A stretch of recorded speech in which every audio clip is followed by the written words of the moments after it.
ગુજરાતના લોકોના પ્રશ્નો તો સોલ્વ થયા નહીં. જે આંદોલનો, જે રજૂઆતો ચૂંટણી પહેલા હતી, આજે 2 વર્ષ પછી પણ ત્યાંના ત્યાં છે. લોકો એમ કહે છે કે અમે મત આપીએ છીએ, અમે ટેક્સ આપીએ છીએ, અમે તમને સત્તા સોંપી, પણ કોઈ મંત્રી આવા પ્રજાના પ્રશ્નો સાંભળવા જાય છે ખરો?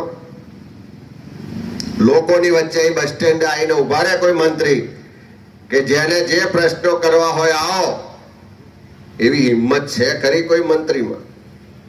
તો કોંગ્રેસ એક વિપક્ષ તરીકે જવાબદારી છે કે જ્યારે પ્રજાનું કોઈ સાંભળતું ના હોય, એના પ્રશ્નોને વાચા આપવા વાળું કોઈ ના હોય, તો એક જવાબદાર વિપક્ષ તરીકે કોંગ્રેસે આ જનમંચનો કાર્યક્રમ શરૂ કર્યો છે. અને તમે જોયું હશે કે પહેલા આપણે આવો કાર્યક્રમ કરીએ તો મંચ પરથી નેતાઓ ભાષણ કરે, થોડી વારમાં કાર્યક્રમ પૂરો કરીને બધા છૂટા.